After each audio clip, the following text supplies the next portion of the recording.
Muito bom dia. Hoje temos a alegria em receber aqui o pré-candidato à presidência da República, o fundador do EBL, também do Partido Missão, Renan Santos. Muito obrigado pela presença na cidade de Cruzeiro.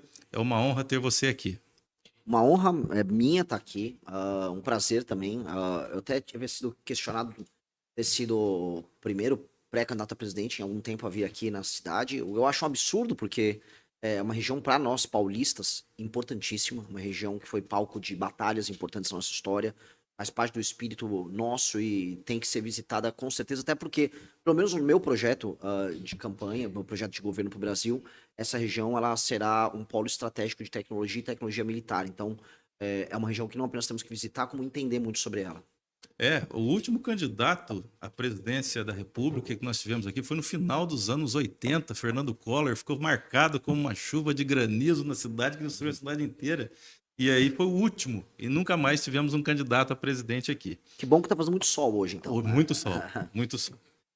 Ô, Renan, eu vou fazer um esquenta aqui para depois abrir as perguntas dos jornalistas. Vamos falar um pouquinho para o pessoal aqui da região. Movimento Brasil Livre. Livre de quem? Livre do quê? Olha, não é nenhum livre de outro, né? A nossa liberdade, ela existe através não da negação, mas através da afirmação, né? Qual é a afirmação? Pois bem, um país livre é um país essencialmente em que você é quem você pode ser através das suas capacidades.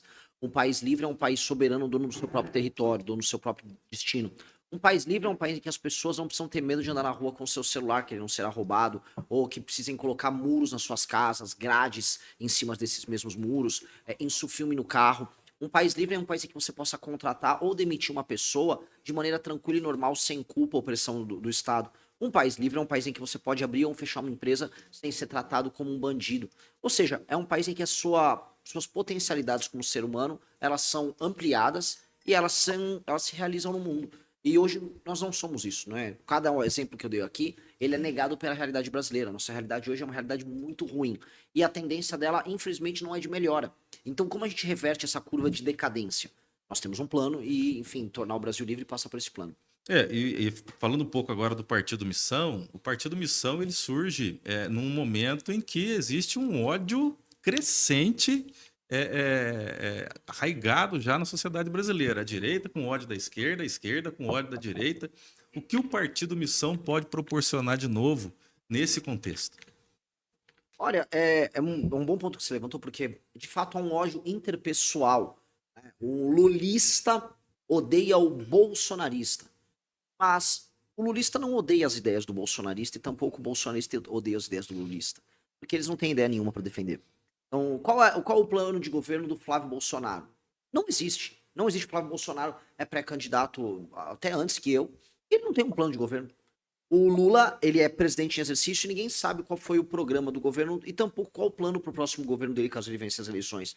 E eles não têm plano. Eles têm personalidade e carisma. No caso, o carisma nem é do Flávio, é do pai dele, que ele usa emprestado através do sobrenome. E as pessoas então ficam discutindo pessoas. Nada pode ser mais triste e mais burro do que você ficar discutindo pessoas. Isso é justamente quem acompanha a fofoca. Tem coisa mais triste do que você passar seu dia vendo um site de fofoca ou programas de fofoca na televisão. Isso é a coisa, vamos dizer, reservada para as pessoas mais simples em termos de inteligência. Uma pessoa que debate política para falar que gosta da personalidade do Lula ou que gosta da personalidade do Bolsonaro é uma pessoa tosca.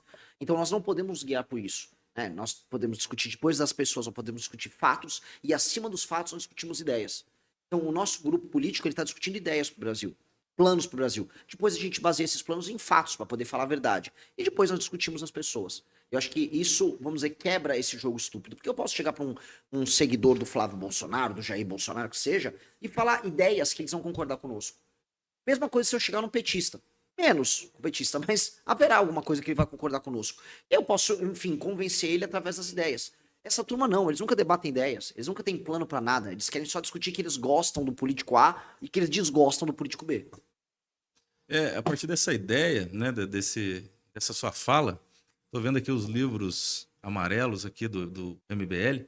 Assim, esses dois boxes eles se dividem em duas partes, né? O primeiro box, os primeiros três fascículos, análise do ser, né? Uma tentativa de analisar o ser humano a partir de seus princípios, das suas bases, e os 3 últimos fascículos uma ideia determinista de como é o Brasil, né, a partir da sua essência. O que essa obra do MBL tem a ver com o seu futuro plano de governo?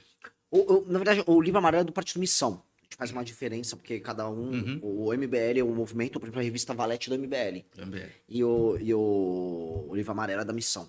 Os 3 primeiros livros do livro amarelo, eles fazem um diagnóstico do que é o Brasil e de como o espírito brasileiro ele está consumido pela derrota. O 4, 5, 6, eles já são otimistas. Eles propõem. O 4 é um Brasil rico. O 5 é um Brasil poderoso. Desculpa, o 4 é um Brasil poderoso, o 5 é um Brasil rico e o 6 é um Brasil livre. E nesse desenho, a gente faz, vamos dizer, uma série de especulações sobre como é esse futuro, cria as propostas para chegar nesse futuro, e essas propostas são propostas originais entendendo a alma do brasileiro. Então, são soluções brasileiras para problemas brasileiros. E a gente parte da seguinte leitura, por exemplo, no Brasil poderoso, a gente fala o seguinte: ó, o país ideal que a gente terá é um país que no futuro ele é capaz de sentar com as 5 maiores nações do mundo, os Estados Unidos, China, Índia, para debater o que importa no mundo. É um país que será importante e poderoso no sul global, que vai exercer seu poder na América Latina. É um país que vai liderar os países de língua portuguesa na África, na Ásia, próprio Portugal e Brasil. É um país com marcas globais. É um país que precisa ter bomba atômica para poder se defender nas próximas décadas, porque o mundo está ficando muito complicado. É um mundo cada vez mais em conflito. Então, com base nisso, né, nesse dever ser, o que nós seremos no futuro, a gente começa a desenhar as políticas que a gente vai adotar para chegar nesse ponto. E aí nós desenhamos isso desde políticas industriais, políticas de desenvolvimento econômico, reformas econômicas, linha geopolítica a ser traçada. E isso é muito ambicioso. E isso permite que eu venha aqui conversar com vocês e discutir, não no achismo, não só na garantia sou Joe, que é o que os outros fazem, né? Tipo, confia na minha personalidade. Não, eu vou discutir em ideias e tá escrito. Qualquer coisa lê. E é isso. E sobre a industrialização, um dos pontos importantes do seu ideal, né, de governo, do eventual governo, seria a interiorização, né, da questão industrial.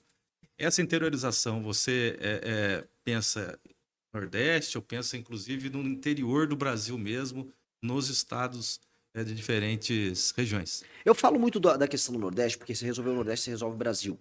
Você resolve o Nordeste, gerar classe média lá, você muda o padrão do sistema político que é eleito por lá, e isso vai fazer com que haja menos dependência de dinheiro vindo daqui, por exemplo, para sustentar a população de lá. Em bom português, a população do Nordeste, em grande medida, é sustentada pela população do Sul, Sudeste e hoje Centro-Oeste também. E a gente precisa desenvolver eles lá. Se eles se desenvolvem lá, diminui imigração, pressão para serviços públicos em cidades do Centro-Sul que acabam recebendo migrantes de lá. Você diminui as desigualdades regionais, você muda a qualidade da representação política. Então, isso é importante acontecer, mas sem prejuízo para cá. O que tem que nós temos que fazer para cá, antes de tudo, quando nós chamamos para cá, eu tô falando interior de São Paulo, é uma agenda fortíssima de competitividade, dado que você já tem acúmulo de capital, você já tem uma infraestrutura melhor, e, portanto, se você permitir que o empreendedor paulista consiga voltar e criar e produzir, ter, vamos dizer, aquela fibra, aquela energia empreendedora, que acaba se perdendo quando a gente tem um país tão difícil para trabalhar e produzir, ele vai tocar isso sozinho. Quase não há necessidade de grandes políticas de desenvolvimento para aqui, para o nosso estado. O que eu quero dizer é, com leis trabalhistas mais claras, com a taxa de juros mais baixa, portanto com dinheiro mais barato, com impostos mais simples, mais claros, o sistema tributário racionalizado, com energia mais barata e com infraestrutura, eu não preciso do Estado dirigindo nada, as pessoas já sabem o que fazer. Onde a gente quer atuar, que aí são áreas interessantes do ponto de vista, inclusive geopolítico pra gente, por exemplo, aqui nós trabalharmos com tecnologia da informação, aqui isso é uma espécie de Vale do Silício. E por que Vale do Silício aqui? Porque por conta do ITA, por conta da própria Embraer, você teve aqui na região um acúmulo de capital humano de altíssima qualidade. Alguns dos melhores alunos de exatas do Brasil vêm para cá. Então, como essa região está habitada por isso, aqui tem que ser uma área em que empresas têm que se instalar. E empresas fruto desses jovens que vêm estudar aqui. Então, esse jovem que vem estudar aqui, ele não tem que é o que acontece. Ele estuda aqui no Vale do Paraíba, vamos por vá pro ITA.